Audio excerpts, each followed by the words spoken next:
శ్రోతలకు నా హృదయపూర్వక నమస్కారములు. మన శ్రోతలలో ఒక సోదరుడు ప్రశ్నను పంపడం జరిగింది. ఆ ప్రశ్న, అసలు సృష్టిలో మనుషులకు బాధలు ఎందుకున్నాయి? సృష్టి ఈ బాధలు ఎందుకు పెట్టింది? బాధలు ఉండవలసిన అవసరం ఏమున్నది? ఈ బాధలతో నిజంగా ఏమైనా అవసరం ఉన్నదా? అదేదైనా ఈ ఆత్మజ్ఞాన పరంగా ఆధ్యాత్మిక పరంగా ఉపయోగమా? వివరించగలరు? ఇది వీరి ప్రశ్న. ప్రశ్నలు టైప్ చేసేవాళ్ళు, పంపేవాళ్ళు ఇంగ్లీష్లో టైప్ చేస్తున్నారు. కామెంట్లు పెట్టేవాళ్ళు కూడా చాలా మంది ఇంగ్లీష్లో పెడుతున్నారు. దయ ఉంచి అవకాశం ఉన్నవాళ్ళు తెలుగులో టైప్ చేయండి. తెలుగు దేశీ కీబోర్డ్ అని ఉంది. ఎవరో చెప్పారు, నోటితో చెబితే కూడా అక్షరాలు ప్రింట్ అయ్యి వచ్చేస్తాయంట, అది వాయిస్తో కూడా. లేదు, తెలుగులో అది టైప్ చేయవచ్చు. ఎవరన్నా అడిగి తెలుసుకోండి. చాలా తేలికైన విధానం అది. అందులో అంత కష్టత ఏం లేదు. ఈ తెలుగు పదాలను ఇంగ్లీష్ అక్షరాలతో టైప్ చేస్తున్నారు. పదాలు తెలుగే, మళ్ళీ అందులో టైప్ చేసిన వాళ్ళు తప్పున్న అక్షరాలను, అంటే అక్షరాలు తప్పులు టైప్ చేస్తున్నారు. అది కూడా చూసుకోకుండా కామెంట్లో పెట్టేస్తున్నారు. అది కొంచెం చదివి అర్థం చేసుకోవటం కష్టంగా ఉంటున్నది. దయచేసి ఈ విషయాన్ని అర్థం చేసుకుని వీలున్నంత వరకు తెలుగులో టైప్ చేయడానికి ప్రయత్నించగలరు. ఇప్పుడు ఈ ప్రశ్న ఏంటంటే, ఇది కూడా అలా ఇంగ్లీష్లో టైప్ చేశారు. దాన్ని జాగ్రత్తగా కూడబలుక్కొని చదివి మీకు చెప్పాను. చాలా తప్పులు కూడా ఉన్నాయి. ప్రశ్నలు విన్నాం కదా, అసలు బాధలు ఎందుకు? మనిషికి సృష్టి ఎందుకు పెట్టింది? వీటి వలన అసలు పోనీ ఏమైనా ఉపయోగం ఉందా? సృష్టి పెట్టి ఉంటుందంటే ఏదన్నా ఉపయోగం ఉందా? అసలు మనం ముందు దేనిని బాధ అని అనుకుంటున్నాం అంటే, మన జీవితాన్ని మనం గమనించి చూసుకుంటే బాధ, కష్టము, ఇబ్బంది ఇవన్నీ కూడా మనం పెట్టుకున్నాం. లాభము, నష్టము అని, బాధ, సుఖము అని, ఇలా మనం కొన్ని ఏర్పాటు చేసుకున్నాం. అంటే ఇవి నాకు నచ్చినాయి, ఇవి నచ్చలేదు, ఇష్టములు.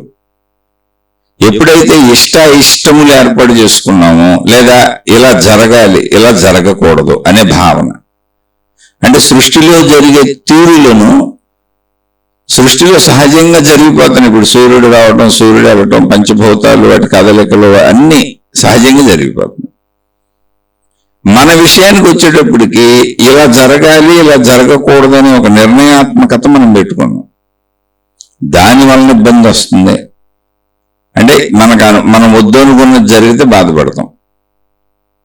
అలాగే ఇష్టతలు పెట్టుకున్నాం, అయిష్టత బాధ కలిగిస్తుంది.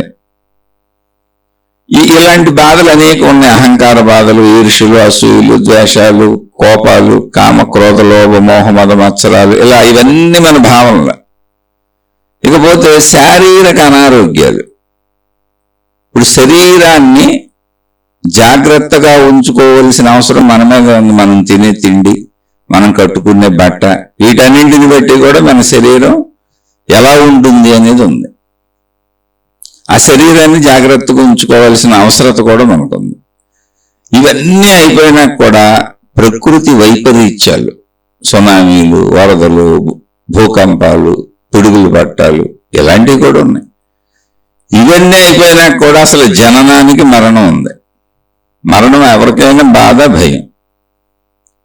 అంటే ఇవన్నీ గమనించుకుంటూ వెళ్తే కొన్ని తప్పనిసరిగా ఉన్నాయి, కొన్ని మనం ఏర్పరచుకున్నాం. ఇప్పుడు మనం తప్పనిసరి వాటిల్లో ఎక్కువగా మనం ఏర్పరచుకున్న వాటికే బాధలు పడుతూ ఉంటాం. అసలు బాధ అనేది భావం లోపల తయారవుతుంది. భావం తయారవ్వాలంటే ఆ భావం తయారయ్యే విధంగా శరీర నిర్మాణం ఉంది. శరీర నిర్మాణంలో బాధ అనేది మనకు తెలుస్తుంది.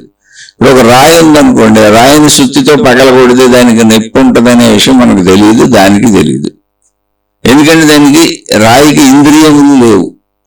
ఒకవేళ ఉన్నేమో నొప్పి మనకు తెలియదు, కానీ మనలా చెప్పేలా ఇంద్రియములు లేవు. మనకు అలా కాదు, మనకు అన్ని తెలుస్తాయి, మనకు భావోద్వేగాలు ఉన్నాయి, భావాలు ఉన్నాయి. అంటే ఏంటి, ఒక రాయికి మనిషికి ఉన్న తేడా ఏంటంటే భావోద్వేగముల శరీరం. అంటే సృష్టించిన ఏర్పాటే.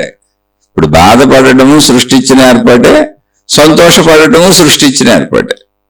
ఆ ఏర్పాటులో భావములు ఇటు ఇటు కదులుతున్నాయని. అయితే జీవి మనం కొంచెం గమనించుకుంటూ వస్తే, జీవి పుట్టాడు, బాగానే ఉంది. ఆ పుట్టుకకు ఏదో తల్లిదండ్రులు కలవటం విధానం, సృష్టి ఒక పద్ధతిని పెట్టింది. ఆ పద్ధతిలోనే మానవ జీవితాలు సాగుతాయి. ఇప్పుడు పుట్టిన జీవికి 2 ఆప్షన్లు ఉన్నాయి. సుఖంగా ఉండొచ్చు, దుఃఖంగా ఉండొచ్చు. 2 ఆప్షన్లు వచ్చి వెళ్తా ఉంటాయి. వాటిని ఆపటం మన వల్ల కాదు. కొన్ని మనం కావాలని మనం దుఃఖపెట్టుకునే ఉంటాయి. కొన్ని వాటంతటవి ప్రకృతి నుంచి వచ్చే ఉంటాయి. ప్రకృతి నుంచి వచ్చే వాటిని మనం ఆపలేం. మనం కొంతవరకు కావాలని దుఃఖపెట్టుకోవటాన్ని ఆపొచ్చు. అలాగే ఇక్కడ ఇంకోటి ఉంది, ప్రకృతి నుంచి వచ్చే వాటిని కూడా జయించవచ్చు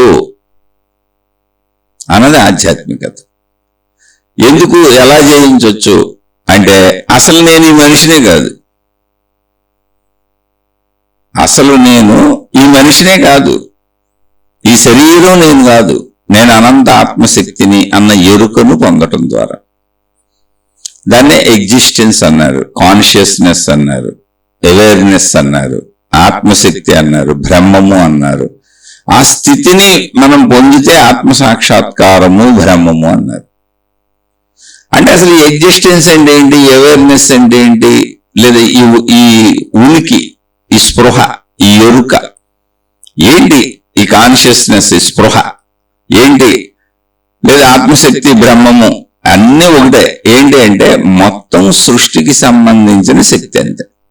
ఇప్పుడు మనిషి ఉన్నప్పుడు, మనిషి బతికి ఉన్నాడంటే ప్రాణశక్తి ఉంది. అలాగే సృష్టి మొత్తం మనకి ఇప్పుడు బతికి ఉన్నట్టుగా కనపడుతుంది. అంటే ఏంటి, దానిలో శక్తి ఉంది. సృష్టి అలాగే సెటిల్డ్గా కనపట్లా, మార్పులు చెందుతూ కనపడుతుంది. ఇప్పుడున్న మనిషి కొంతకాలానికి చనిపోతాడు, నిరంతరం మారిపోతూ చనిపోతాడు, ఉండకుండా పోతాడు. ఇప్పుడున్న చెట్టు నిరంతరం ఎదుగుతూ కొంతకాలానికి లేకుండా పోద్ది. కానీ చెట్ల జాతి ఉంటుంది, మానవ జాతి ఉంటుంది, జంతు జాతి ఉంటుంది. సృష్టిలో జాతులన్నీ ఉంటాయి, జడజీవ పదార్థములకు సంబంధించిన జాతులన్నీ ఉంటాయి. కానీ ఆ ఉన్నది శాశ్వతంగా ఉండదు, నిరంతరం మారుతూ నశించిపోతూ మళ్ళీ ఉద్భవిస్తూ మారుతూ నశించిపోతూ ఇలా ఉంటుంది. మనిషి కూడా అలాగే ఉన్నాం. మనం పుట్టిన కాడి నుంచి ఎదుగుతూనే ఉన్నాం, పెరుగుతూనే ఉన్నాం. మనకు అనేక భావోద్వేగాలు ఉన్నాయి. మళ్ళీ మనిషి నశించిపోతాడు, వాళ్ళ పిల్లలు వాళ్ళు బతుకుతారు, మానవ జాతి అలా ముందుకెళ్తా ఉంటుంది. ఇందులో అసలు శరీరంలో మనకు పెట్టబడినవే ఉన్నాయి. ఇప్పుడు ఒక రాయికి అవి పెట్టబడలేదు కనుక దానిలో లేవు, మనకు కనపడలేదు. మనకు పెట్టబడినాయి కనుక ఉన్నాయి, మనకు పెట్టబడినవి మనకున్నాయి. రాయికి పెట్టబడలేదు కనుక అటుకు లేవు. మనం ఇక్కడ గ్రహించవలసిన విషయం ఇది. సరే, ఇదంతా ఓకే, బాగానే ఉంది, ఇలా జరుగుతుంది. మనకు పెట్టబడినవి మనకున్నాయి, రాయికి పెట్టబడలేదు, దానికి లేవు. పెట్టబడిన వాటిలో సుఖ దుఃఖ భావోద్వేగములు ఎందుకు పెట్టబడినాయి, మంచి పనులు చెడ్డ పనులు అన్నీ ఎందుకు పెట్టబడినాయి అంటే, మానవ శరీరానికి ఒక జ్ఞానం ఇవ్వబడింది, కొంతవరకు స్వేచ్ఛ ఇవ్వబడింది. ఆ ఇవ్వబడిన దాంట్లో మనం వ్యవహరిస్తున్నాం, చెడు కానీ మంచి కానీ, సుఖం కానీ దుఃఖం కానీ. అంటే మనకు ఇవ్వబడిన పరిమితి అది. ఇప్పుడు అసలు మరి దుఃఖాలు ఎందుకు ఇవ్వబడినాయి అంటే, దుఃఖం అనే భావం కలగాలి. అసలు మనకి భావం కలిగేది లేకపోతే ఇప్పుడు మనం గాలిలో నడవలేం, ఎందుకంటే అవకాశం మనకు ఇవ్వబడలేదు. గాలిలో నడవలేం, నీళ్ళ కింద బతకలేం, నీళ్ళ లోపల బతకలేం, మనకు అవకాశం ఇవ్వబడలేదు. నీళ్ళలో చేపలు బతుకుతాయి, గాలిలో పక్షులు గుర్తాయి. అలా కొన్ని అవకాశాలు ఏమున్నాయో మనకి ఇవ్వబడినాయి, మనం అలాగే ఉండగలం. అంటే దుఃఖం అనేది కూడా ఇవ్వబడిందే. ఏది దుఃఖ భావం, దాన్ని పెంచుకుంటామా తగ్గించుకుంటామా అనేది మళ్ళీ మన చేతిలో ఉంది. జ్ఞానంతో దాన్ని తగ్గించుకోవచ్చు, పెంచుకోవచ్చు. ఆధ్యాత్మికత మొత్తం దుఃఖాన్ని అసలు పోగొట్టుకోవచ్చు అనేటువంటి సత్యాన్ని చెప్పుద్ది. అది మళ్ళీ ఆత్మజ్ఞాన చదువు, ఆధ్యాత్మిక చదువు అవుతుంది. అసలు సహజ స్థితిలో తీసుకుంటే అసలు మనిషికి బాధలు ఎందుకున్నాయి, సుఖాలు ఎందుకున్నాయి, రెండు ఎందుకున్నాయి, రెండు ఆలోచిద్దాం. ఇప్పుడు మనకి సుఖములు లేవు అనుకోండి, అంటే సహజంగా సుఖములు అంటే హాయిగా ఆనందంగా శాంతిగా సంతృప్తిగా హాయిగా నిద్రపడుతూ నిద్ర లెగుస్తూ జరుగుతున్న చర్యలు ఏమున్నాయో అవన్నీ ఇష్టతగా సుఖంగా ఆనందంగా లేవు అనుకోండి, అసలు బ్రతకాలి అని మనకు అనిపించదు. అంటే బ్రతకాలి ఇక్కడ మనం ఉండాలి అని మనకు అనిపించాలి అంటే ఈ సుఖభావములన్నీ ఉండాలి, ఆనంద భావములన్నీ ఉండాలి, ఇష్టభావములన్నీ ఉండాలి. అందుకని మనకి ఇంద్రియముల ద్వారా కంటికి దృశ్యములు కనపడేలా ఆ దృశ్యములతో ఆనందించేలా, చెవికి శబ్దములు వినపడేలా ఆ శబ్దములతో ఆనందించేలా, నాలుకకు రుచులు తెలిసేలా ఆ రుచులతో ఆనందించేలా, చర్మానికి స్పర్శలు తెలిసేలా ఆ స్పర్శలతో ఆనందించేలా, అలా మనకి రకరకాలుగా ఆనందించేలా ఇంద్రియ సుఖాలు ఇవ్వబడినాయి, స్త్రీ పురుష శారీరక సుఖంతో సహా.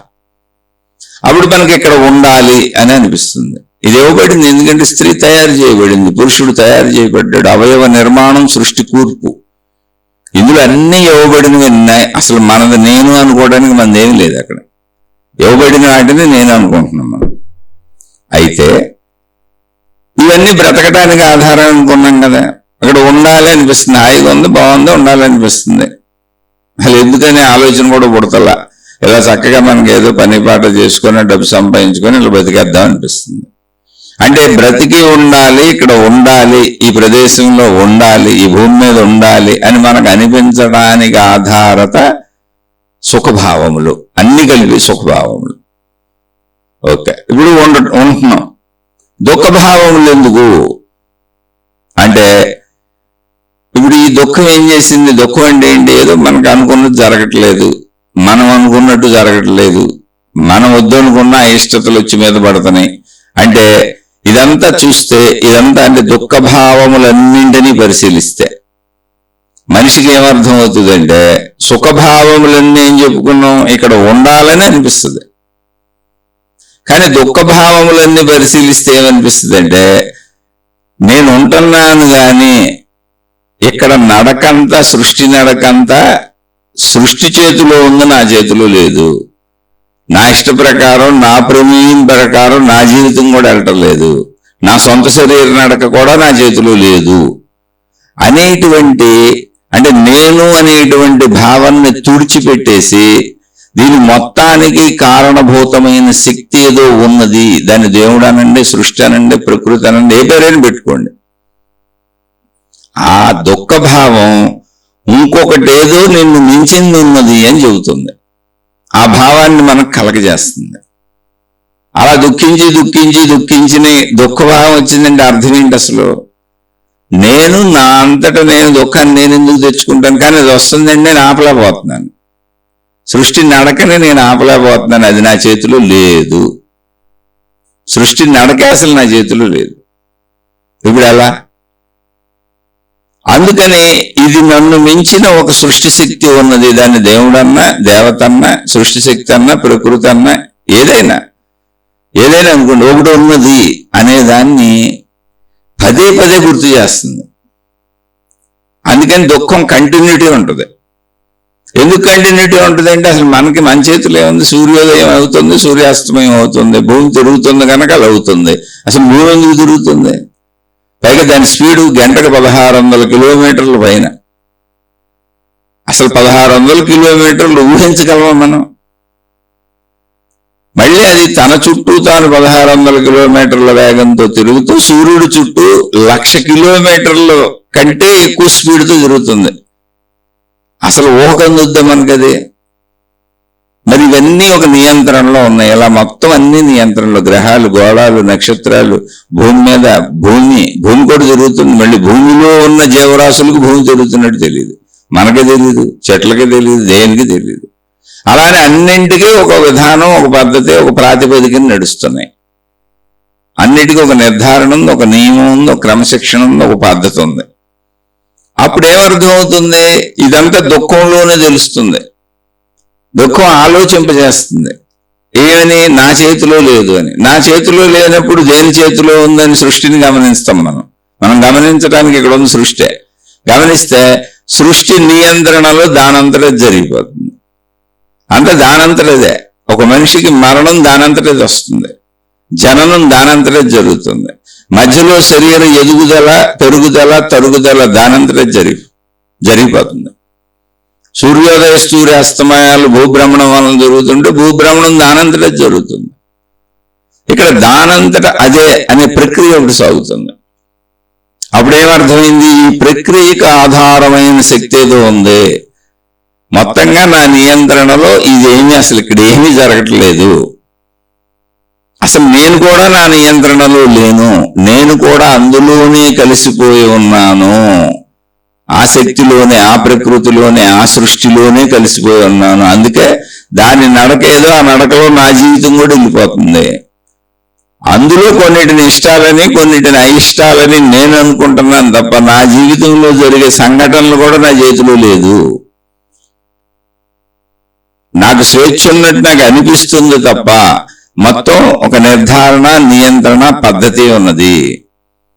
మళ్ళీ ఈ పద్ధతి తప్పితే, క్రమశిక్షణ తప్పితే కర్మ సిద్ధాంతం కూడా పనిచేస్తుంది అని బాధలన్నీ సృష్టిని అర్థం చేసుకునేలా చేస్తే, నువ్వు సృష్టి కంటే భిన్నము కాదు, నువ్వు కూడా సృష్టిలోనే కలిసి ఉన్నావు అనే భావాన్ని మనకు కలగజేస్తాయి.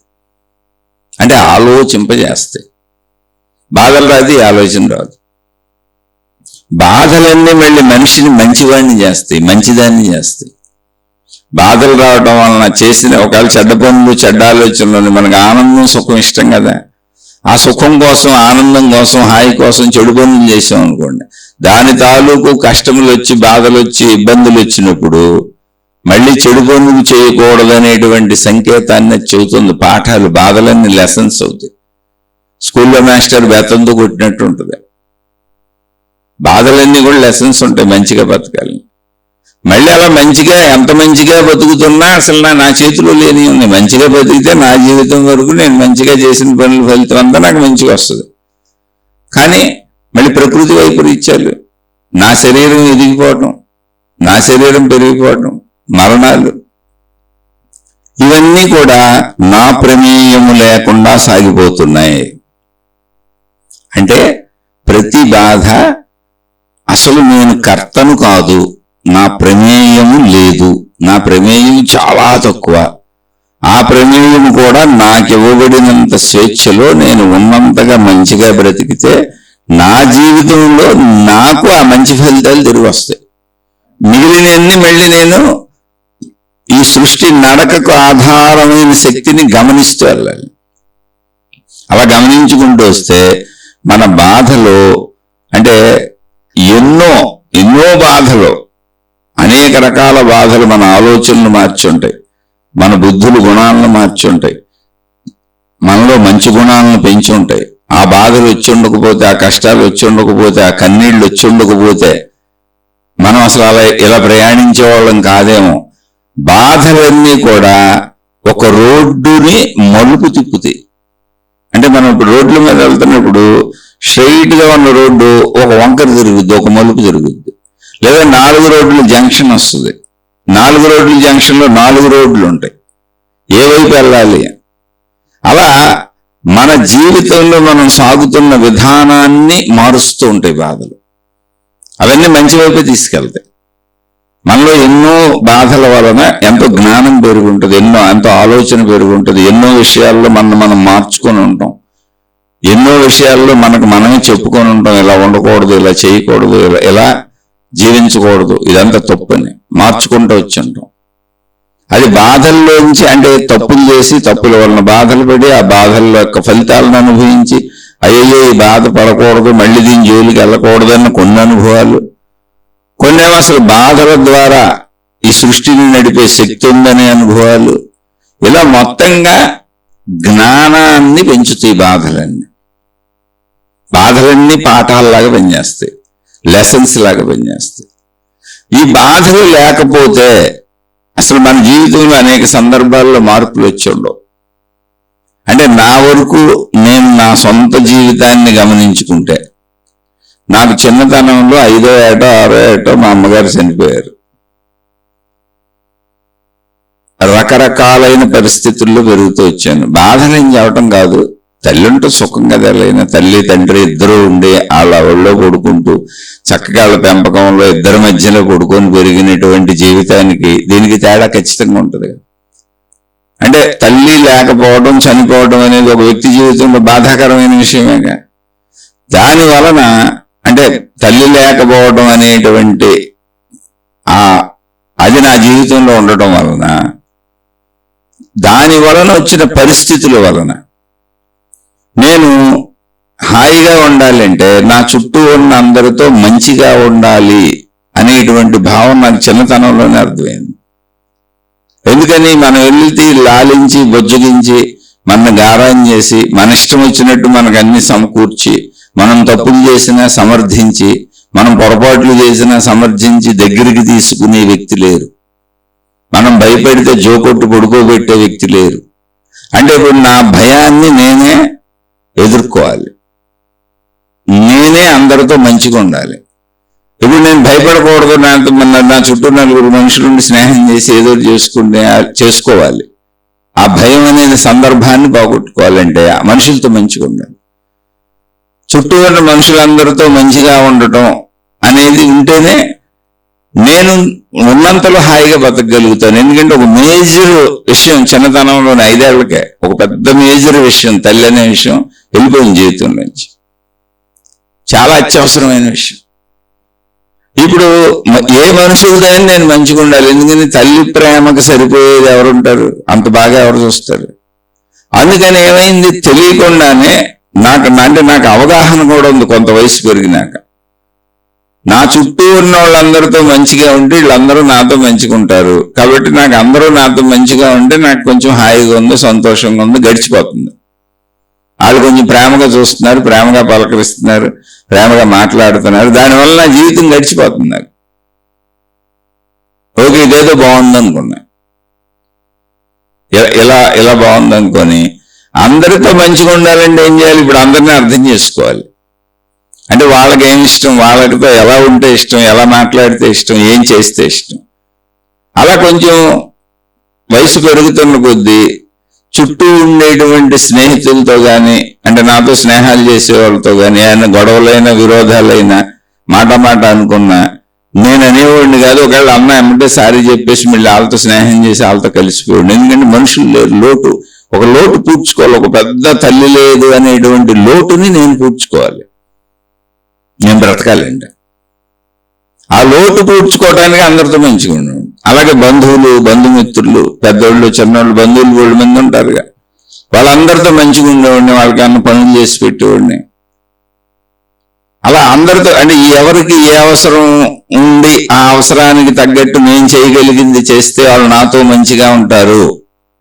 ఎందుకని వాళ్ళు నాతో మంచిగా ఉంటే నేను హ్యాపీగా ఉంటాను అనేది చిన్నతనం నుంచి మనుషులను గమనించటం, అబ్జర్వ్ చేయటం, వాళ్ళతో మంచిగా ఉండటం. ఒకవేళ వాళ్ళు నన్ను కసురుకున్నా, విసుక్కున్నా నేను వాళ్ళతో తిరిగి ఎటువంటి విరోధాలు పెట్టుకోకపోవటం, మైత్రి చేయటం, ఇవన్నీ అలవాటు చేసుకున్నా. ఒక్క పాయింట్, తల్లి లేకపోవడం అనేదాన్ని ఒకసారి ఊహించుకోండి. ఒక మనిషి జీవితంలో 75% నాశనం అయిపోయినట్టు బాల్యం అంతా, లేదా 90% నాశనం అయిపోయినట్టు. కానీ ఆ 90ని ఎలా పూడ్చుకోవాలి, ఇలా పూడ్చుకున్నా. చక్కగా ఫ్రెండ్స్ అందరితోనూ ఎవరో నాకు శత్రువులు లేరు. ఎందుకని, ఒకవేళ ఏదైనా ఆటపాటల్లో శత్రుత్వం వచ్చినా సర్దుకునేవాడిని. లేదు ఆగలేక నేను ఒకవేళ శత్రుత్వాన్ని పెంచుకొని తిడతామో కొడతామో ఇట్లాంటి చేసుకున్న తర్వాత మళ్ళీ నేనే వెళ్ళి కలిసి మాట్లాడేవాడిని. అందరితో మొత్తానికి మైత్రి పెట్టుకునేవాడిని. అలాగే బంధువులు కొద్దిగా ఆదరించి కొంచెం ప్రేమగా మాట్లాడేవాళ్ళు ఎవరున్నా వాళ్ళతో మంచిగా ఉండేవాడిని, వాళ్ళకి కావాల్సినవి చేసి పెట్టేవాడిని. అలా అలా అలా అలా మనుషులతో మంచిగా ఉండాలి అనే విధానం చిన్నతనంలో కొంచెం ఊహ తెలుస్తున్నప్పుడు నేర్చుకున్నాను. మంచిగా ఉండాలంటే ఒకటే, వాళ్ళకి నచ్చినట్టు ఉండాలి, వాళ్ళకి ఏదో ఒకటి చేసి పెట్టాలి. ఇప్పుడైనంత అప్పుడైనంత. ఎప్పుడైనా మీకు మనుషులతో మంచిగా ఉండాలి అంటే మీరు ఎదుట వాళ్ళకి మేలు చేయాలంతే. అది చిన్నదా పెద్దదా కాదు, మేలు చేస్తేనే కుదురుద్ది. అలా ఎదుట వ్యక్తికి మేలు చేయటం, ఎదుట వాళ్ళతో మంచిగా ఉండటం అనేది నాకు చిన్నతనం నుంచి అలవాటైపోయింది. అలా ఉండాలి అంటే ఎదుటి మనుషుల్ని గమనించాలి, ఎదుటి మనుషుల్ని తెలుసుకోవాలి, వాళ్ళని పరిశీలించాలి. అప్పుడు వాళ్ళ తప్పులు ఒప్పులు అన్నీ తెలుస్తాయి మనకి. అలా తప్పులను పక్కన పెట్టి ఒప్పులనే తీసుకునే స్వభావంతో వెళ్ళాలి. అంటే ఎదుటి వ్యక్తిలోని తప్పులను పట్టించుకోకూడదు. అలా ఎదుటి వ్యక్తి తప్పులను వదిలేయటం వచ్చేసింది కాలగమనంలో. ఇప్పుడు చూసుకుంటే అప్పుడు తెలియదు ఇవన్నీ, అప్పుడు నడుచుకుంటూ వచ్చానండి. ఇప్పుడు ఎదుటి వ్యక్తిలో అంటే తప్పు లేని మనిషి అసలు ఎక్కడ కనపడ్డాడు. మన కూడా ఇబ్బందులు పెడతారు. తప్పులేంటి మన పెట్టే ఇబ్బందులే మనకు తెలిసేది. వాటిని పట్టించుకోకుండా వాళ్ళతో మంచిగా ఉండటం అలవాటు చేసుకున్నాం. అలా స్లోగా ఓ నడక నడిచింది. మళ్ళీ ఓ నడక అలా ముందుకెళ్ళింది. అంటే ఎదుటి వ్యక్తి తప్పులు వదిలేసి ఆ తప్పులు పక్కన పెట్టేసి వాళ్ళతో స్నేహం చేయటం. వాళ్ళు అలాంటి వాళ్ళైనా మన వరకు మంచిగా ఉండటం, మంచిగా ఉండి అందరితో మంచిగా ఉండటం. తర్వాత అర్థమైంది, ఒక మనిషి ఇంకా పెరుగుతున్నప్పుడు ఇతను మంచివాడు, ఈమె మంచిది అంటే అందరూ దగ్గరికి చేరదేస్తారు. అందరూ మనతో మంచిగా ఉంటారు, అందరూ మంచి వాళ్ళని కోరుకుంటారు. అది చిన్నతనం నుంచి అయినా పెద్ద అయినాకైనా. స్లోగా ఇది అర్థం అవడం మొదలుపెట్టి మనం ఇప్పుడు అసలు జీవితంలో చెడు చేయకూడదు, మంచిని మాత్రమే ఆచరించాలి. అబద్ధాలు చేయటం, మోసాలు చేయటం ఇలాంటివి చేస్తే ఎవరో మన దగ్గరికి తీసుకోరు. ఎందుకని చిన్నతనంలో అవి కూడా చేస్తాం, అన్ని చేసి ఉంటాం. అవన్నీ అనుభవాలకు వచ్చి అయ్యో మనుషుల్ని కోల్పోతున్నాం. ఎందుకంటే అసలు మనకు బేసిక్ పాయింట్లో మూలంలో తల్లి లేదు, ఆ ప్రేమే లేదు, దగ్గరికి తీసుకునేవాళ్ళు లేరు. భయానికి దగ్గర తీసుకొని నేనున్నానని ఓదార్చేవాళ్ళు లేరు. అప్పుడు దాన్ని పూడ్చుకోవాలి. ఆ తల్లి పాత్రలో మనకు ఏది లోటు అయిందో దాన్ని బయట నుంచి పూడ్చుకోవాలి తెచ్చుకొని. ఎందుకని బ్రతకాలంటే అవసరం తప్పదు. అది స్నేహితులతోనో బంధుమిత్రులతోనో ఎవరో ఒకరితో పూడ్చుకోవాలి. ఆ భాగాన్ని ఎలాగో ఎంతో కొంత పూడ్చుకోవాలి. అక్కడ కొంచెం అక్కడ కొంచెం అక్కడ కొంచెం. ఇలా తల్లి లేని లోటు అనేటువంటి ఆ భాగాన్ని జీవితంలో ఒక ముఖ్యమైన భాగాన్ని పూడ్చుకోవడానికి చుట్టూ ఉన్న వాళ్ళని గమనించటం, వాళ్ళకి ఎలా ఉంటే ఇష్టమో అలా మంచిగా ఉండే ప్రయత్నం చేయటం, అందరితో మంచిగా ఉండటం, ఇవన్నీ కూడా ఒక అవగాహన సామర్థ్యాన్ని చిన్నతనం నుంచి పెంచినాయి. అట్ ది సేమ్ టైం మళ్ళీ భయం అనేది ఒకటి. అంటే తల్లి పక్కలో పడుకోకపోవటం, ఒంటరిగా చిన్నతనం నుంచి ఒక్కడనే పడుకోవాల్సి రావటం, ఒక తెలియని భయం, ఒక ఆదుర్ద ఎప్పుడూ లోపల ఉండేది. అది మనుషులతో ఉన్నప్పుడు కొంచెం పోయేది. దానిని మళ్ళీ జయించటానికి భగవంతుడని ఒక నమ్మకాన్ని పెట్టుకోవటం, భగవంతుడి పట్ల భక్తి ఆసక్తి తెలియకుండా చిన్నదనం నుంచే ఎక్కువ పెరగటం. భయం భక్తిగా వెళ్ళింది, ఎవరో ఒక రక్షకుడు ఇప్పుడు మనకు కావాలి. అది అలా పెరుగుతూ భగవంతుడు ఉన్నాడు, మంచిగా జీవించటం, మనుషుల్ని అర్థం చేసుకోవటం, చుట్టూ ఉన్న పరిస్థితుల్ని అర్థం చేసుకోవటం, ఎదుటి వాళ్ళల్లో తప్పుల్ని పట్టించుకోకపోవటం, మనమే అందరితో మంచిగా ఉండటం, ఇవన్నీ కూడా వెళ్తూ ఒక రకమైనటువంటి మంచి వాతావరణాన్ని తయారు చేసేసినాయి. ఇప్పుడు ఈ భగవంతుడి మార్గంలోకి వెళ్ళేటప్పటికి చెడు చేయకూడదు, తప్పులు చేయకూడదు, మనం భగవంతుడికి నచ్చినట్టు ఉండాలి. ఇదంతా చిన్నతనంలో. అలా పెరుగుతూ 17, 18, 20 ఏళ్ళు వచ్చేటప్పటికి అసలు భగవంతుడంటే ఎవరో తెలుసుకుందాం. ఎందుకని ఆ లైన్లో వస్తున్నాంగా, ఇంకా ముందుకు ఎవరో తెలుసుకుందాం, ఏంటో తెలుసుకుందాం. ప్లస్ ఈ గుణాలన్నీ కంటిన్యూ ఆ చిన్నతనం నుంచి ఈ రోజు వరకు. బయట ప్రపంచంలో నాకు అసలు శత్రువులు అనేవాళ్ళు ఒక్కళ్ళు కూడా లేరు. బంధుమిత్రుల్లో కానీ బయట ప్రపంచంలో ఎవరితోనూ శత్రుత్వం లేదు. అకారణంగా నా మీద ద్వేషాలు పెంచుకునే వాళ్ళు ఉండొచ్చు, ఉన్నారు కూడా. దాన్ని శీర్షికల్లో చెబుతా ఉంటా, బాబు అకారణ ద్వేషాలు పెంచుకునేవాళ్ళు నన్ను వదిలేసి మీ మార్గాల్లో మీరు వెళ్ళిపోండి. అలా సాగుతూ వచ్చిన నా ప్రయాణం ఎన్నోసార్లు జీవితంలో సెటిల్ అవ్వటం కోసం, అంటే ఆర్థికంగా కానీ రకరకాల పరిస్థితుల్లో నేను చేసిన ఎన్నో ప్రయత్నాలు, అనేక రకాల ప్రయత్నాలు చాలా చోట్ల విఫలమైనవి. అంటే సఫలమైనంతసేపు సాగింది జీవితం, విఫలమైనవి. కొన్ని చోట్ల సొంత వాళ్ళు, బాగా దగ్గర స్నేహితులు మోసాలు చేశారు. సరే, మోసపోవటం కూడా అసలు చిన్నప్పటి నుంచి ఎదుటి వాళ్ళు తప్పులు వదిలేయాలిగా, కాబట్టి మోసాన్ని పట్టించుకునేది లేదు. అలాని సహకరించలేదా అంటే అసలు ఎక్కువ అందరూ సహకరించిన వాళ్ళే ఉన్నారు, ఎక్కువ శాతం. ఎందుకని మంచిగా ఉండటానికి ఎదుటి వాళ్ళు తప్పులు చూసేది లేదుగా ఇంకా. కాబట్టి సహకరించిన వాళ్ళే ఎక్కువ ఉన్నారు, కానీ ఇబ్బంది పెట్టినట్టున్నారు, మోసాలు జరిగినాయి అనేక చోట్ల. ప్రతి ఇబ్బంది, ప్రతి బాధ, ప్రతి దుఃఖము, ప్రతి కష్టము, ప్రతి మోసము నా జీవితాన్ని ఒక మలుపు తిప్పింది. ఆ మోసపోయిన సందర్భంలో, ఆ బాధ పడుతున్న సందర్భంలో, ఎవరో ఇబ్బంది పెడుతున్న సందర్భంలో విపరీతమైనటువంటి బాధలకి దుఃఖాలకి లోనవ్వకుండా ఏం లేదు, కానీ అది ఒక మలుపు తిప్పింది జీవితాలనే. ప్రతిసారి ఇప్పుడు చూసుకుంటే అప్పుడు అవన్నీ అలా జరిగి ఉండకపోతే ఈరోజు మీతో ఈ శీర్షికలు పంచుకునే స్థాయికి అసలు నేను వచ్చి ఉండేవాడిని కాదు. ఈ జ్ఞానాన్ని పంచుకోవటానికి ఇప్పుడున్న నేనున్న పరిస్థితి అంటే చాలా ఇన్సిడెంట్లు జరిగినాయి. ఇప్పుడు అవన్నీ చదవడం వలన ఉపయోగం లేదు, కానీ అన్నీ సుత్తి దెబ్బలే. ఒక రాయిని పగల కొట్టడానికి సుత్తితో ఎంత శ్రమ పడతారో నన్ను ఇక్కడ దాకా తీసుకురావడానికి కాలం చితక్కొట్టేసింది. అలానే చితక్కొట్టేసిన కాలం ఎప్పుడూ కూడా పక్కనే వెళ్ళి బ్రతకడానికి అవసరమైన అన్నింటినీ ఏర్పాటు చేసింది. స్నేహితులు ఉన్నారు, మంచి స్నేహితులు ఉన్నారు, మంచి బంధువులు ఉన్నారు, ఆదరించే వాళ్ళు ఉన్నారు, ప్రేమించే వాళ్ళు ఉన్నారు. అంటే రెండూ కలిసి నడుస్తున్నాయి. అంటే బ్రతకడానికి అవసరమైనవి నడుస్తున్నాయి. ఎందుకు బ్రతుకుతున్నామని బ్రతుకును ఒక గాడి తిప్పుకుంటూ మలుపులు తిప్పుకుంటూ తీసుకెళ్లేది నడుస్తుంది. ఆ రోజు నేను నష్టం అనుకున్నవి, ఆ రోజు నేను కష్టం అనుకున్నవి, ఆ రోజు నేను పోగొట్టుకున్నాను అనుకున్నవి అంటే గత జీవితంలో అవన్నీ అలా జరిగి ఉండకపోతే ఈ రోజు నేను మీతో ఈ శీర్షికలు ఎలా పంచుకోవడం కుదిరేది కాదు కాదు కాదు. చాలా విషయాలు జరిగినాయి. సొంత వాళ్ళతోనే ఎన్నో ఇబ్బందులు పెట్టింది అంతా నన్ను సొంత వాళ్ళు. అసలు బయట నాకు ఎవరు ఒక్క మనిషి కూడా లేరు. బయట నన్ను ఇబ్బంది పెట్టిన మనిషి చిన్నతనం నుంచి ఈ రోజు వరకు ఒకళ్ళు కూడా లేరు. నాకు అసలు విరోధం లేదు ఎవరితో.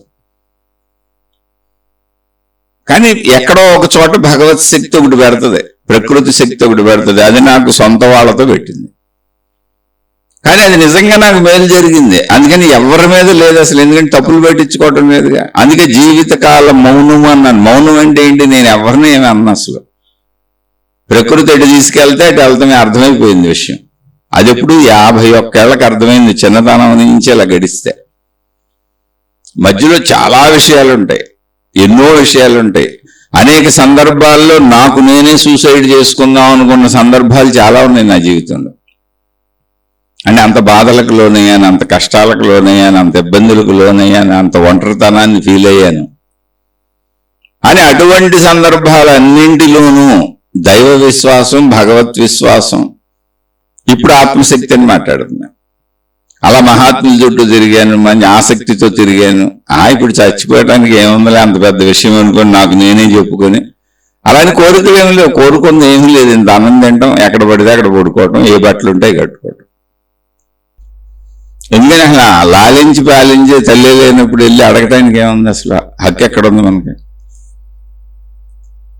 విషయాలు చక్కగా వచ్చినాయి, దుఃఖంగా కనపడుతుంది కానీ దుఃఖం లేదు. కానీ అన్ని దుఃఖాలు మలుపులు తిప్పి ఉండకపోతే ఇవాళ ఇక్కడికి వచ్చేవాడిని కాదు. ఇవాళ నాకు చక్కగా కుటుంబం ఉంది, నా భార్య ఉంది, నా కొడుకు ఉన్నాడు, నా కూతురు ఉంది. అసలు 58 ఏళ్ల వయసుకు వచ్చేసి మీతో ఈ శీర్షికలు పెంచుకుంటున్నాను. ధనకాంక్ష పోయింది, కీర్తికాంక్ష పోయింది, గుర్తింపు కాంక్ష పోయింది. అందుకే అసలు నా ఫోటో పెట్టను, నా బొమ్మ పెట్టను. ఇందులో గుర్తింపు ఏముంది? ఎంతో మంది చెప్పిన మహాత్ములు చెప్పిన విషయాలు మీతో పంచుకుంటున్నాను అంతే. నేను ఇది నా సొంత జ్ఞానం ఏం కాదు. అసలు సొంత జ్ఞానం ఎవరికీ ఉండదు, ఎందుకంటే ఆల్రెడీ పుట్టేటప్పుడు పసిబిడ్డ మనం.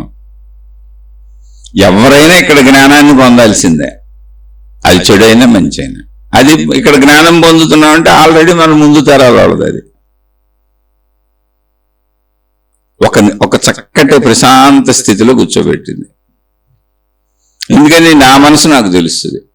ఇక నా చుట్టూ ఉన్న మనుషుల్ని ఎంతో మందిని గమనించుకుంటూ వచ్చాను.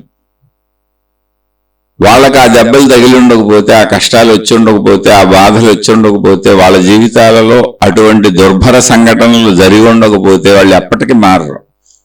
ఎందుకంటే మనకు అర్థమవుతూ ఉంటుంది వాళ్ళలో క్రూరత్వం, వాళ్ళలో కఠినత్వం, దొరికినట్టు దోచుకోవటం, కుతంత్రాలు పనటం, కుళ్ళులు, ఈర్ష్యలు, అసూయలు, పక్క మనుషుల మీద సాగితే దౌర్జన్యాలు చేసేయటం, వీటన్నింటికీ అందరికీ శిక్షలు పడినాయి.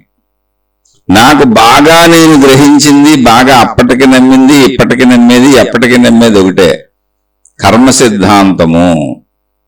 మంచి చేసిన వాళ్ళకి మంచి జరగటం చక్కగా చూశాను, చెడు చేసిన వాళ్ళు జీవితంలో నష్టపోవటం చక్కగా చూశాను. కాకపోతే చెడు చేసిన వాళ్ళు నష్టపోవడానికి సంవత్సరాలు పెట్టుండొచ్చు, మంచి చేసిన వాళ్ళు, మంచిగా జీవించేవాళ్ళు వాళ్ళు మంచిని పొందడానికి సంవత్సరాలు పెట్టుండొచ్చు. 10 ఏళ్ళు, 15 ఏళ్ళు, 20 ఏళ్ళు గడిచింది కూడా ఉంది. ఒక ఉదాహరణ చెబుతాను. ఒక కుతంత్రపు పన్నాగాలు పన్నుతూ నిరంతరం కుతంత్రం, డబ్బు పిచ్చి, ఎక్కడికక్కడ ఎవరి దగ్గర మాటలు వాళ్ళ దగ్గర మాట్లాడతాం, ఇలా కుతంత్రాలు, డబ్బు పిచ్చి, డబ్బును విపరీతంగా పెంచేయాలని వడ్డీ వ్యాపారాలు, ఈ వడ్డీ వ్యాపారాలు, చిత్ర విచిత్రాలు చేయటం, వాళ్ళకి వీళ్ళకి జుట్టులు ముడిపెడతాం, మంచోళ్ళలాగా నటించటం. చాలా సందర్భాలలో వాళ్ళ తాలూకా వాళ్ళకి చెప్పాను కూడా నేను, ఈ మానేయండి, వడ్డీ వ్యాపారాలు మానేయండి, కుతంత్రాలు మానేయండి, డబ్బును ఊరుకునే పెంచేసుకోవాలనే తపన మానేయండి, ఎందుకు ఈ చెడు హాయిగా ఉందామని. ఎందుకంటే నాకు మొదటి నుంచి చదువుకుంటూ చుట్టూ ఉన్న వాళ్ళకి అవే చెప్పేవాడిని. ఇది నేను చెబుతుంది ఒక్క ఉదాహరణే.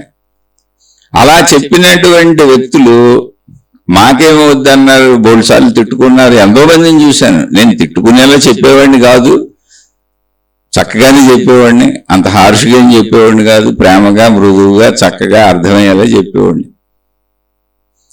కానీ గమనించాను, వాళ్ళ జీవితం సుమారు 15-20 ఏళ్ళు ఎటువంటి ఇబ్బందులు లేకుండా వాళ్ళు అనుకున్న ఎత్తుగడలతోనే సాగింది, ఆ చెడులోనే సాగింది, బాగా సాగింది, బ్రహ్మాండంగా సాగింది. ఒక సామాన్యులు చక్కగా అభివృద్ధి చెందిపోయారు. ఒక 20 ఏళ్ల తర్వాత, సుమారుగా 20 ఏళ్ళు, 18-20 ఏళ్ళు తర్వాత వాళ్ళ కొడుకు హఠాత్తుగా ఒకరోజు ఇంటికి వచ్చాడు. కొడుకు పెళ్ళి అయిపోయింది, కోడలు ఉంది, పిల్లలు ఉన్నారని ఇంటికి వచ్చాడు.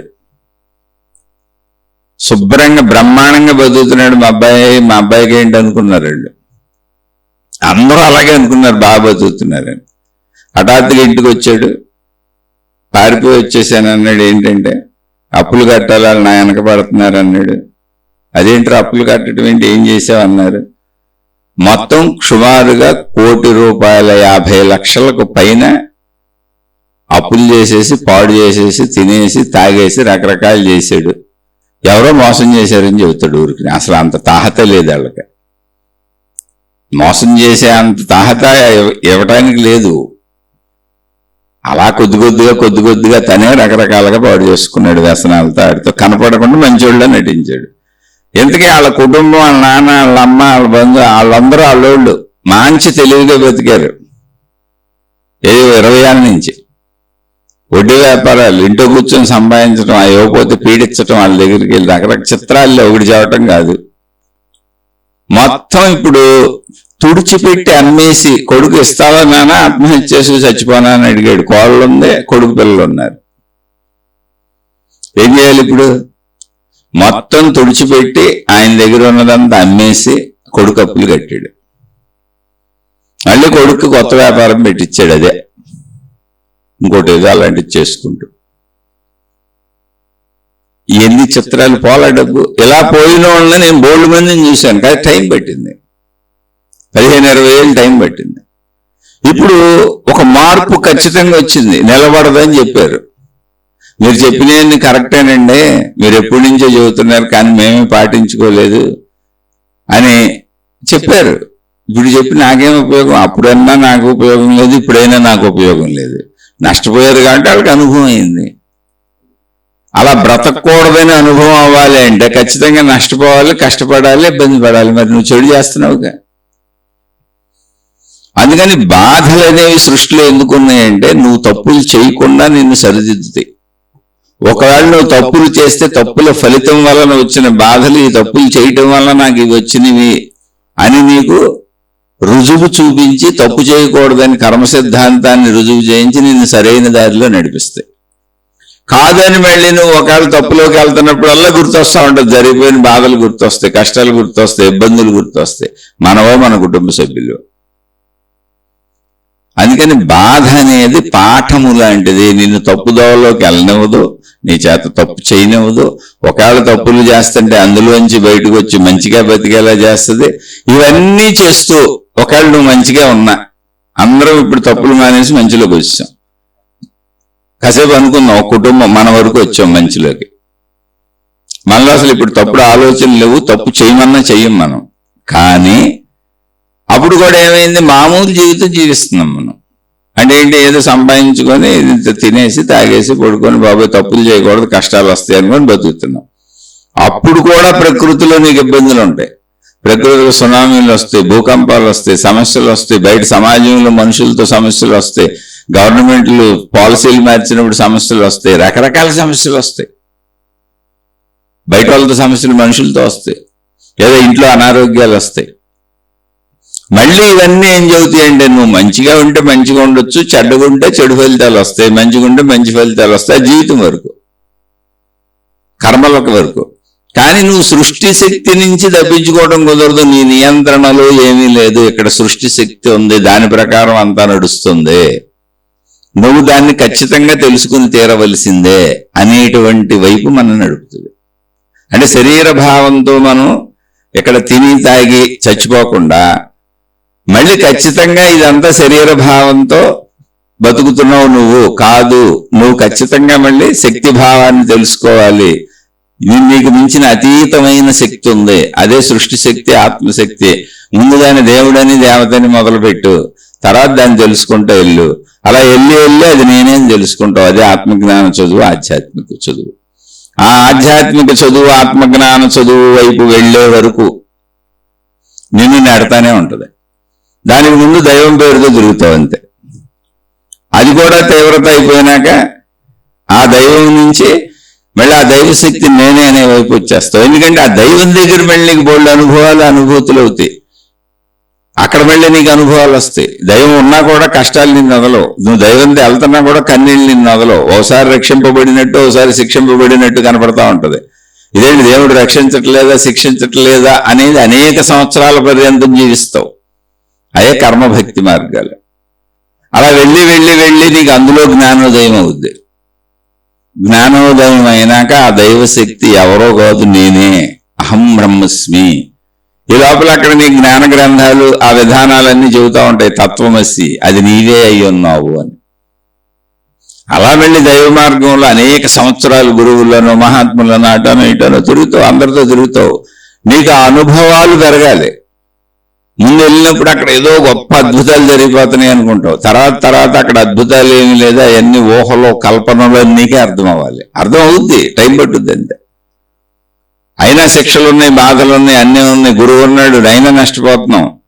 ముందేదో గురువుతో అన్ని లాభాలే వచ్చేసినాయి, ఆ మాతాజీలతో అన్ని లాభాలే వచ్చేసినాయి అనిపిస్తుంది. వాళ్ళు రక్షించేస్తున్నారు, కాపాడేస్తున్నారు. ఆ గురువులు, ఈ మాతాజీల దగ్గర దేవుడు కూర్చున్నాడు, వాళ్ళు చెప్పిన వాళ్ళందరినీ రక్షించేస్తాడు. వాళ్ళు మనకు రికమెండ్ చేస్తారు దేవుడికి. అన్ని రికమెండేషన్ క్యాండిడేట్ లాగా మనం పెట్టుకుంటాం మధ్యలో. తర్వాత అది కూడా దాటేస్తావు. ఇవన్నీ అనుభవాలు దాటిస్తాయి. దానికి సంవత్సరాలు. అందుకే 100 సంవత్సరాలు ఆయువు ఉంది మనిషికి ఇక్కడ నీ ప్రయాణానికి. అక్కడి నుంచి సృష్టి శక్తిని, విశ్వశక్తిని తెలుసుకునే ప్రయత్నం చేస్తావు. ఆ ప్రయత్నంలో ఆ శక్తి ఎవరో కాదు, ఆ శక్తి నాలోనే ఉన్న ప్రాణశక్తి అనే ఆత్మజ్ఞాన చదువు, ఆధ్యాత్మిక చదువు వైపు వస్తావు. ఇక్కడ దాకా రావాలంటే బాధలు నిన్ను చిన్నతనం నుంచి గురువులు, మహాత్ములు, దేవుళ్ళు, దేవతల వరకు వెంటాడుతూనే ఉండాలి. మతపరంగా, అన్ని పరంగా. అందుకే అందరికీ బాధలు ఉంటాయి చూడండి. అసలు గురువులకే బాధలు ఉంటాయి, ఆ ప్రచారకులకే బాధలు ఉంటాయి, ఆ మత ప్రచారకులకి, దైవ ప్రచారకులకే బాధలు ఉంటాయి. అయితే ఇవన్నీ దాటుకుంటూ వస్తావు. ఒక్కొక్కటి అనుభవాన్ని పొందుతూ వస్తావు. ఆ అనుభవాన్ని ఇచ్చేది బాధలే, కష్టాలే, ఇబ్బందులే. అయితే మరి ఈ కష్టాలు, బాధలు, ఇబ్బందులు నిరంతరం ఉంటే మనకు బతకాలని అనిపిస్తుంది, ఆత్మహత్య చేసి చచ్చిపోతాం. అందుకని వీటి మధ్యలో సుఖాలు, ఆనందాలు, బతకడానికి అవసరమైన ఆసరాలన్నీ వచ్చేస్తాయి, హాయిలు, ఆనందాలు. అప్పుడు ఏం చేస్తాం, ఈ సుఖాలు, ఆనందాలు, హాయిలు అన్నీ కూడా ఈ గురువుల వలన వచ్చినాయి, మాతాజీల వలన వచ్చినాయి, ఏళ్ల వలన వచ్చినాయి, ఆళ్ళ వలన వచ్చినాయి, వాళ్ళకి అంటకడతాం. జాతకాల వలన వచ్చినాయి, జ్యోతిష్యాల వలన వచ్చినాయి, తాళ్ళు తాయెత్తుల వలన వచ్చినాయి, రంగురాల వలన వచ్చినాయి, వాస్తుల వలన వచ్చినాయి, జాతకాల వలన వస్తున్నాయి, జ్యోతిష్యాల వలన వస్తున్నాయి. ఇవన్నీ దాటుకుంటూ వస్తావు. మళ్ళీ అవన్నీ ఆచరించుకొని ఇదేంటి ఇన్ని చేసినా ముందేమో లాభాలు వచ్చినాయి అనుకున్నాం, మరి ఇవన్నీ చేస్తున్నాగా కష్టాలు వస్తున్నాయి ఏంటని మళ్ళీ వాళ్ళ చుట్టూ పరిగెత్తావు.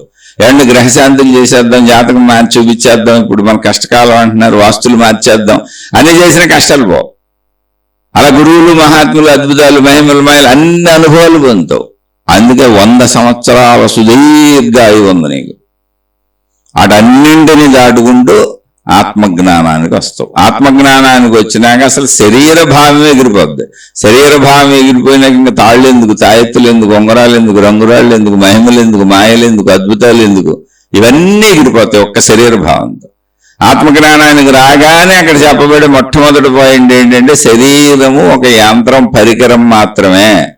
నువ్వు వేసుకున్న బట్టలు ఎలాంటిదో అలాంటిదే శరీరం కూడా, అది ఎప్పటికైనా మరణించిపోద్ది, అది నేనని పట్టు కూర్చోబాక.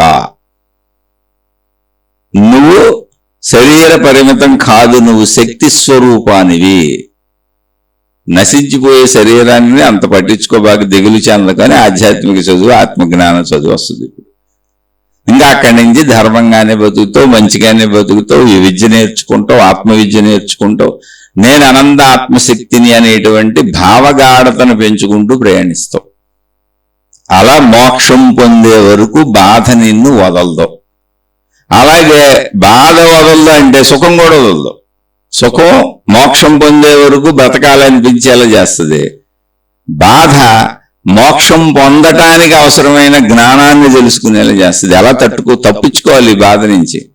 నా మనసు బాధే, నా హృదయ బాధే, నా భావ బాధే, నా లోపల సుళ్ళు తిరిగిపోతున్న బాధే, బయట అక్కడ లేదు. అది భయం నా లోపలే ఉంది, బాధ నా లోపలే ఉంది, దుఃఖం నా లోపలే ఉంది, కష్టం నా లోపలే ఉంది, నేను భావించుకునేవే ఇవన్నీ.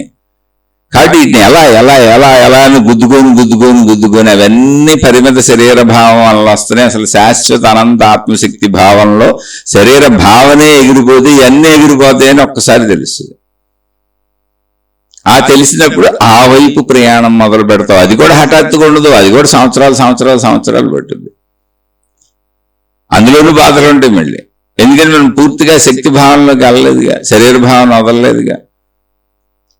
వెళ్ళినా ఉంటాయి, జీవన్ముక్తులకు కూడా బాధలు ఉంటాయి, కానీ శరీరానికి ఉంటాయి. భావ మార్పు జరిగిపోయింది. ఇప్పుడు జీవన్ముక్తులకు ఏమైందంటే భావ మార్పు జరిగిపోయింది, వాళ్ళని జీవన్ముక్తులు అన్నారు. ఇక్కడ జరిగేది భావ మార్పు. ఆ జీవన్ముక్త స్థితి అనే భావ మార్పు స్థితి నీకు వచ్చే వరకు బాధలు జీవన్ముక్త స్థితికి వెళ్ళటానికి సహకరిస్తాయి. అందులో ఉన్న సుఖాలు నువ్వు బ్రతకటానికి, బ్రతికి ఉండటానికి సహకరిస్తాయి. కాబట్టి సృష్టి ఇచ్చే సుఖాలన్నీ నేను నీకు సృష్టి చేశాను, శరీరంతో నేను ఇక్కడికి పంపాను, నీ శరీరంలో ఇన్ని భావాలు పెట్టాను, ఇన్ని కోరికలు పెట్టాను, ఇన్ని ఇంద్రియాలు పెట్టాను, వాటిని వాడుకుంటూ హాయిగా బతుకు, వాటికి అవసరమైనవన్నీ ఇక్కడ పెట్టాను. వాటిని వాడటంలో నువ్వు చేసే తప్పొప్పులకి, మళ్ళీ నీ భావనలకి అన్నింటికి దుఃఖాలు కూడా పెట్టాను. దుఃఖాల ద్వారా అసలు నువ్వెవరో తెలుసుకో, ఈ సృష్టి ఏంటో తెలుసుకో, సృష్టి శక్తి ఏంటో తెలుసుకో. సుఖాల ద్వారా అలా తెలుసుకోవాలంటే నువ్వు ఇక్కడ బతికొండాలి కనుక, బతికొండాలన్న భావం సుఖాలని కల్పిస్తూ ఉంటే బతికొండాలని సుఖాలు పొందుతూ భావించుకుంటున్నాం. కోరికల కోసం పరిగెత్తేది అందుకే. అలా పరిగెత్తుతూ దుఃఖాలన్నీ మళ్ళీ నిన్ను జీవన్ముక్త స్థితి వైపు వచ్చే వరకు నడిపిస్తానే ఉంటాయి. అది ఎంతకాలం పడుతుంది అనేది తెలియదు మనకంతే. సంవత్సరాలు 100 ఏళ్ళ ఆయువు ఇక్కడ. నా జీవిత ప్రయాణంలో ఇక్కడ దాకా రావడానికి ఇప్పుడు నా 58 ఏళ్లలో నాకు సహకరించినవన్నీ, నన్ను భయపెట్టినవి, నన్ను బాధ పెట్టినవి, నన్ను దుఃఖపెట్టినవి, నన్ను కష్టపెట్టినవి అన్నీ నా అంతర్గతాలు. ఆ అంతర్గతాలను దాటడానికి నేను చేసిన ప్రయత్నమే ఇక్కడ దాకా నన్ను తీసుకొచ్చింది. ఈ శీర్షికలు మీతో పంచుకుంటున్నాను, నేనే దీనికి సాక్ష్యం. కాబట్టి సుఖాలన్నీ బ్రతకడానికి, బాధలు దుఃఖాలు అన్నీ ఎందుకు బ్రతుకుతున్నాము అనేటువంటి బ్రతుకుకు సంబంధించిన అర్థాన్ని మనం పొందటానికి, అదే జీవన్ముక్త స్థితి, అదే ఆత్మజ్ఞాన చదువు, ఆధ్యాత్మిక చదువు. అందుకే ఆసక్తి ఉన్నవాళ్ళు చదువుకోండి. అందుకే అందరూ వినరు. ఎందుకు వినరంటే వాళ్ళు ఇంకా మామూలు స్థితుల్లో ఉన్నారు. ఆ దుఃఖపడాలి, అక్కడి నుంచి దాటి రావాలి. ఎన్ని దాటి రావాలి? ముందు సామాన్య స్థితిలో చెడును వదిలి మంచోళ్ళు అవ్వాలి. మంచోళ్ళు అయినాక దేవుడు, దేవత, గురువులు, మహిమలు, మాయలు, తాళ్ళు, తాయెత్తులు, రంగురాళ్ళు, ఉంగరాళ్ళు ఇవన్నీ దాటుకుంటూ రావాలి. ఇంకా దేవుళ్ళు, దేవతలు, మతాలు, మార్గాలు, గురువులు, మాతాజీల స్థితులు కూడా దాటేయాలి. అప్పుడు నీ దగ్గరికి వస్తావు మళ్ళీ నువ్వు. అదే విశ్వశక్తి, సృష్టి శక్తి, ప్రకృతి శక్తి, అది నీవే ఉన్నావు, తత్వమసి. అక్కడ దాకా వచ్చినాక అప్పుడు మళ్ళీ మొదలు పెడతావు ఆత్మజ్ఞానం చదువు, ఆధ్యాత్మిక చదువు. అప్పుడు దాకా చదివిన చదువు అంతా ఒకటి, ఇప్పుడు చదువుతున్న చదువు ఒకటి. మళ్ళీ మలుపు తిప్పేస్తుంది జీవితాన్ని. అసలు శరీరము నేను అంటూ బ్రతుకుతూ వచ్చిన జీవితము ఒక్క ఉదుటన మలుపు తిరిగి అసలు శరీరమే నేను కాదు, శక్తిని నేనని భిన్నత్వ ధోరణిలోకి వెళ్ళిపోద్ది. అంటే ఎన్ని జరిగితే అంత భిన్నత్వానికి వెళ్తాం ఆలోచించండి. ఎన్ని మలుపులు తిప్పుద్ది రోడ్డు, జీవిత రోడ్డు. బాధలన్నీ మలుపులే, సుఖాలన్నీ స్ట్రైట్ దారులు, నడవటానికి మంచి సౌకర్యవంతంగా ఉంటాయి. అందుకని సుఖాలు బ్రతకాలనిపిస్తే, దుఃఖాలు, బాధలు బ్రతుకుకి అర్థాన్ని తెలుసుకోవాలనిపిస్తాయి, ఆ జ్ఞానాన్ని పొందాలనిపిస్తాయి. అందుకని సృష్టి చేసిన ప్రతిదీ కరెక్టే. God is always right, nature is always right, truth is always right, అన్నీ ఆల్వేస్ రైటే జరుగుతుంది ఇక్కడ. కాబట్టి దాన్ని అర్థం చేసుకోవడమే మనం చేయవలసింది, అంతకంటే ఇంకేమీ లేదు. ఆలోచించి చూడండి, అర్థమైతే ఓకే, అర్థం కాకపోతే అంటే అర్థం చేసుకొని ఆచరిస్తున్న వాళ్ళు, మీకు అర్థం కాకపోతే అర్థం కాని విషయాన్ని సందేహం రూపంలోనో ప్రశ్న రూపంలోనో కామెంట్లో తెలియజేయండి, మళ్ళీ విశ్లేషించుకుందాం. అర్థమయ్యి ఆచరించుకునే వాళ్ళు హ్యాపీగా ముందుకెళ్ళిపోండి. అవకాశం ఉన్న వాళ్ళు కామెంట్లు పెట్టండి మీకేం అర్థమైంది అనే విషయాన్ని. ఎందుకంటే అలా కామెంట్లు పెడితే మీకు అర్థమైన విషయం ఎలా అర్థమైందో నాకు అర్థమవుతుంది. నేను మీకు సరిగానే చెబుతున్నాను, మిమ్మల్ని తప్పుదోవ పట్టించటం లేదు అనేటువంటి భావన ముందు నాకు స్థిరపడాలి. ఎందుకనంటే ఎవరైనా సరే జ్ఞానాన్ని వక్రీకరించి చెప్పకూడదు, ఆ మనిషికి ఉపయోగపడేలా చక్కగా చెప్పాలి. అంటే ఒక డాక్టర్ దగ్గరికి వైద్యం చేయించుకోవటానికి ఒక రోగి వెళ్ళాడు అనుకోండి, ఆ రోగం తగ్గడానికి డాక్టర్ చాలా జాగ్రత్తగా సరైన మందుని ఇవ్వాలి. అంటే దీనికి ఉదాహరణ ఒకటి చెబుతాను. మా మామయ్య గారు ఉన్నారంటే నా భార్య తండ్రి గారు, ఇప్పుడు లేరు, ఆయన చనిపోయారు. ఆయన హార్ట్ పేషెంట్, 17 సంవత్సరాలు హార్ట్ ప్రాబ్లంతోనే బ్రతికారు. ఆయనకి చివరిలో థైరాయిడ్ ఉందేమో అని అనుమానం వచ్చింది, లేదో టెస్టులు చేయించుకున్నారు. ఆయన చేయించుకుంటే థైరాయిడ్ ఉంది అని వచ్చింది. డాక్టర్ ఏదో టాబ్లెట్ ఇచ్చి ఇది రోజు వేసుకోండి అని చెప్పాడు, ఆయన వేసుకుంటున్నారు. ఆ టాబ్లెట్ వేసుకోవటం మొదలుపెట్టిన రోజు నుంచి, అంటే మొట్టమొదటి రోజు నుంచే ఆయన ఒక రకమైనటువంటి నిస్సత్తువుకి, మొహంలో కూడా ఒక రకమైనటువంటి నిస్సత్తు వచ్చేసింది. ఆయన ఒక రకమైన నిస్సత్తువు కంటే మొహం కూడా నీరసించిపోయినట్టు అలా అయిపోయారు. నాకు తెలిసిపోతుంది అసలు ఏంటి ఇలా అయిపోయారు ఏంటని. ఎప్పుడు చలాకీగా హుషారుగా ఉంటారు. హార్ట్ ప్రాబ్లం ఉన్న ఆయన అసలు చాలా చలాకీగా ఉండేవారు. ప్రాబ్లం ఉన్న మనిషి అని అనుకోరు ఎవరు.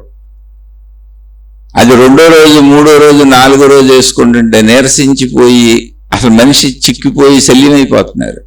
చాలా విపరీతంగా పనిచేస్తుంది ఆ టాబ్లెట్, మరి ఏంటో.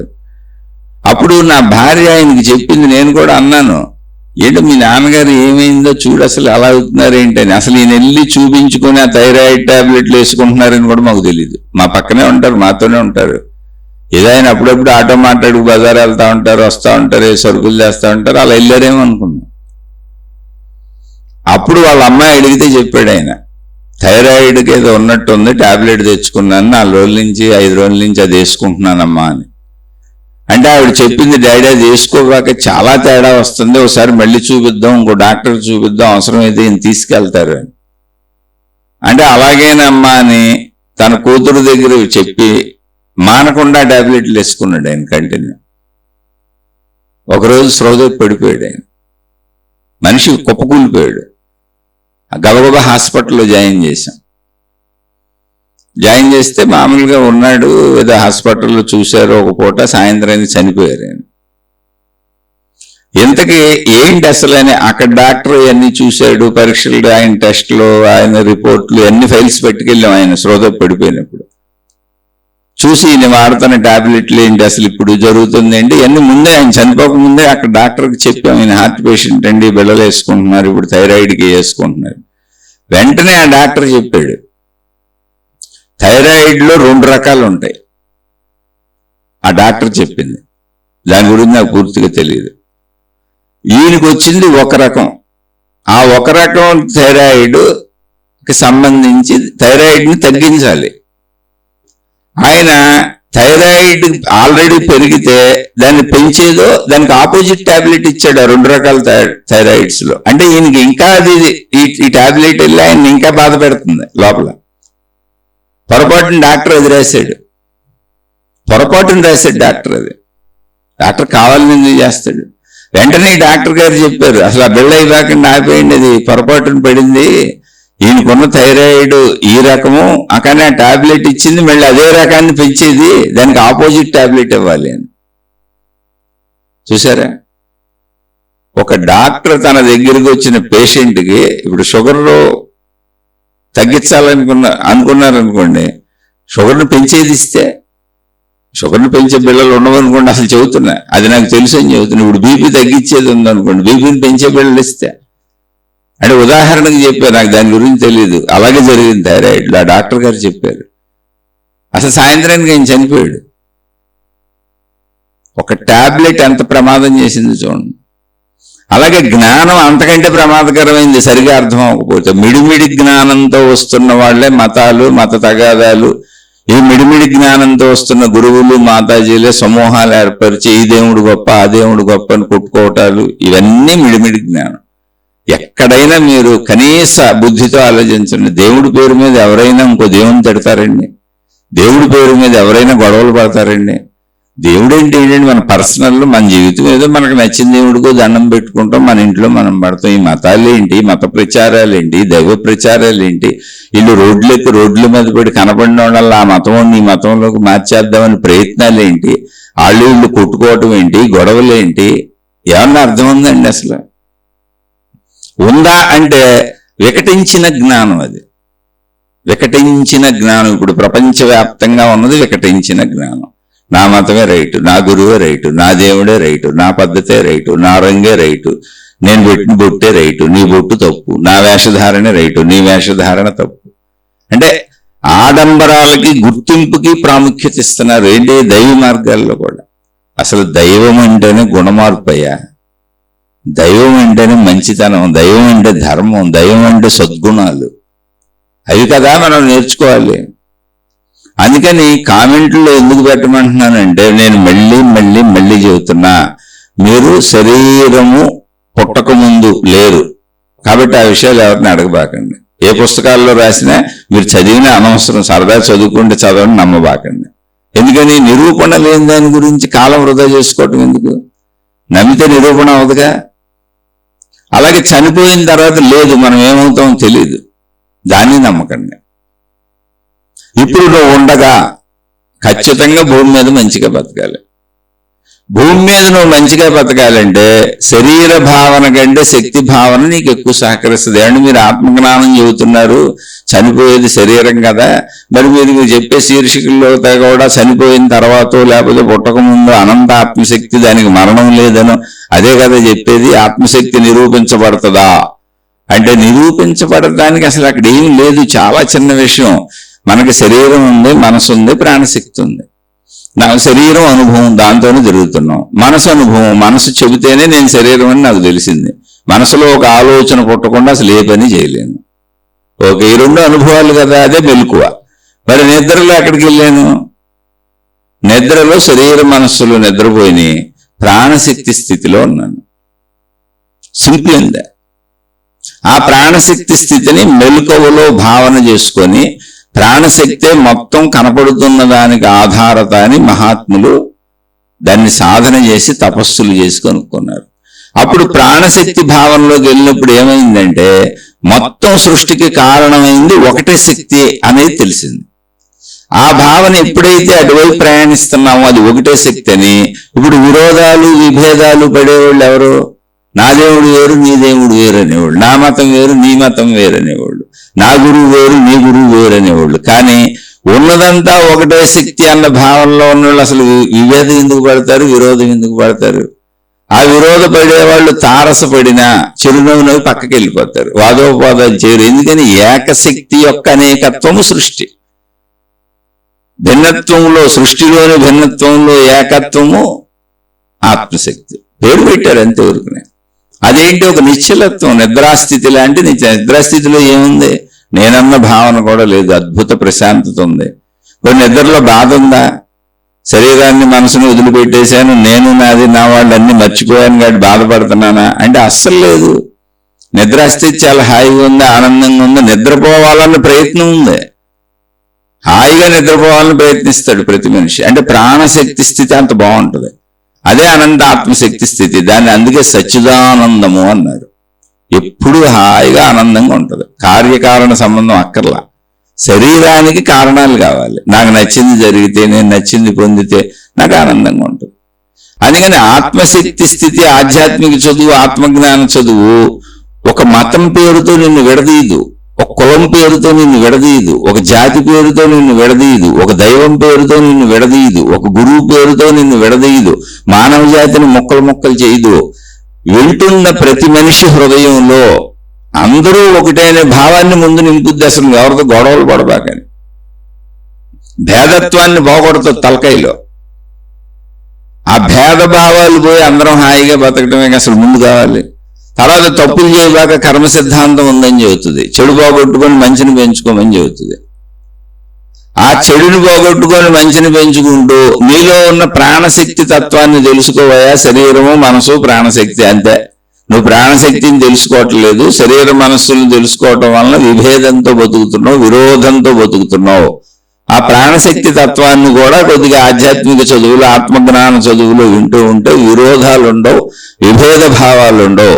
ధర్మంగా మంచిగా బతకటానికి నీకు నీ మనసే సహకరిస్తుంది, నీ బుద్ధే సహకరిస్తుంది. అందుకు ఆధ్యాత్మిక చదువు, అందుకు ఆత్మజ్ఞాన చదువు. అది అంటే ఏంటి? చనిపోయిన తర్వాత ఇంకేమీ లేదు, నువ్వు జీవన్ముక్తుడు అయినా లేవు, లేని స్థితి అది.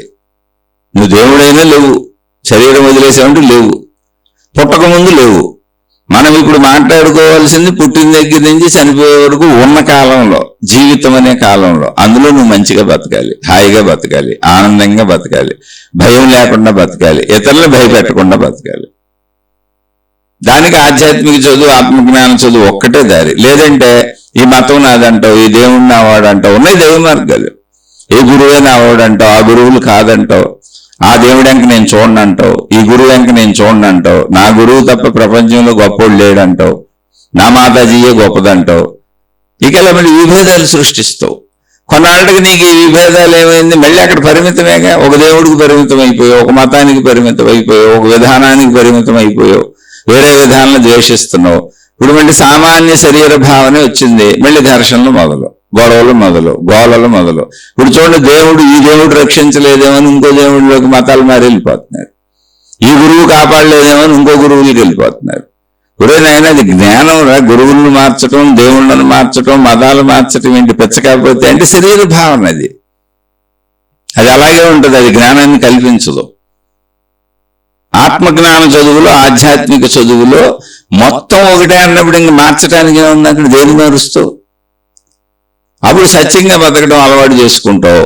కష్టాలు ఇబ్బందులు వస్తే ఓర్చుకోవటం అలవాటు చేసుకుంటావు. ఆ కష్టాలు ఇబ్బందులు మన దారి మళ్లించడానికి, సద్బుద్ధిలో పెట్టడానికి, మన సరైన సన్మార్గంలోకి తీసుకెళ్ళడానికి వచ్చినాయని ఓర్చుకొని, నేర్చుకొని, కొంచెం ఓర్పుతో ఉండి చుట్టూ ఉన్న వాళ్ళని భరించి అందరికీ మేలు చేసేలా జీవించడానికి ప్రయత్నిస్తావు. ఆ ప్రయత్నం జరుగుతుంది. అదే తప్ప పుట్టుకకు ముందు ఎవరిని అసలు అడగకండి, ఎవరన్నా చెప్పినా నమ్మకండి. అసలు ఆడితే మనకు పని లేదు. గ్రంథాలు కూడా చెప్పేసి ఉండొచ్చు, వాళ్ళు ఎంతో పెద్ద పెద్ద మహాత్ములు రాసి ఉండొచ్చు. కానీ పనే ఉంది నీకు. పుట్టుకోక ముందు నువ్వు ఎవరో ఎన్ని చెప్పినా నీకు పని లేని విషయం, పనికి మాలిన విషయం నీ గురించి నీకు తెలియదు కదా. అది నిరూపించడం ఇప్పుడు కుదరదు కదా. అలాగే మరణం తర్వాత నువ్వు లేవు, ఫిక్స్ అయిపో. ఉండవో ఫిక్స్ అయిపో. ఎవరు లేరు, ఎవరో ఉండరు. కాబట్టి మరణం తర్వాత దాని గురించి ఎవరన్నా చెప్పినా, గ్రంథాలు చెప్పినా, మహాత్ములు చెప్పినా, ఎంత గొప్పలు చెప్పినా దాన్ని తీసుకోబాకు, బుర్రకు తీసుకోబాక. నీకు ఎంత అవసరం? పుట్టిన దగ్గర నుంచి మరణించే వరకే అవసరం. ఆ చదువు. అదే ఆధ్యాత్మిక చదువు, ఆత్మజ్ఞాన చదువు. ఎందుకంటే విభేదాలు లేని చదువు, విభేదాలు సృష్టించని చదువు. మానవ జాతి మొత్తాన్ని కలుపుద్ది. ఇంకా నీకు ఓపుకుంటూ సృష్టి మొత్తాన్ని కలుపుద్ది. ఏకత్వంలో చూపిస్తుంది, భిన్నత్వంలో మొత్తం ఏకత్వాన్ని చూపిస్తుంది. ఈ భిన్నత్వం అంతా ఏకత్వం లోపలే ఉంది. నువ్వు భిన్నత్వాన్ని భావించుకోవక్కర్లేదు, అది వ్యావహారిక సత్యము. అని ఏకత్వ భావంలో జీవించటానికి నీకు సహకరిస్తుంది. అందుకు ఈ చదువు. అంతే తప్ప మాయల్లో మహిమల్లో అద్భుతాల్లో ఏమీ లేవు. అవన్నీ శరీర భావనలో మనుషులు సృష్టించుకుంటున్నారు. ఆ మనుషులు సృష్టించుకున్నటువంటి ఆ మూఢ భావనల్ని పెంచి దాని ద్వారా ధనం సంపాదించుకోవడానికి కొంతమంది దేవుడి పేరు మీద తయారయ్యారు. ఇక అది మనం ఏమీ చేయలేము. మళ్ళీ అనుభవాలతో దాటి రావాల్సిందే అందరూ. అయ్యే అనుభవాలే కష్టాలు, బాధలు, కన్నీళ్లు, ఇబ్బందులు ఇవన్నీ. మరి కొంతమంది మోసం చేయకపోతే, కొంతమంది అన్యాయం చేయకపోతే, కొంతమంది దుఃఖ పెట్టకపోతే, కొంతమంది బాధ పెట్టకపోతే మోసం ఎవరికి జరుగుద్ది, అన్యాయం ఎవరికి జరుగుద్ది, అక్రమం ఎవరికి జరుగుద్ది, కష్టం ఎవరికి వస్తుంది? అవన్నీ కూడా ఇందులో భాగాలే, కర్మ సిద్ధాంతము భాగాలు. తద్వారా వాటన్నింటి ద్వారా నీ దాకా నువ్వు వస్తావు. ఈ బాధలతో సుఖాలన్నీ బ్రతకటానికి ఆలంబన, దుఃఖాలన్నీ ఎందుకు బ్రతుకుతున్నామో, అసలు బ్రతుకు ఎందుకు వచ్చిందో నేనెవరో తెలుసుకోవటానికి ఆలంబన. ఇది అర్థం చేసుకోండి. శుభమస్తు. మీకు మీ కుటుంబ సభ్యులకు మేలు చేకూరుగాక. మరలా మరొక కొత్త శీర్షికతో కలుసుకుందాం.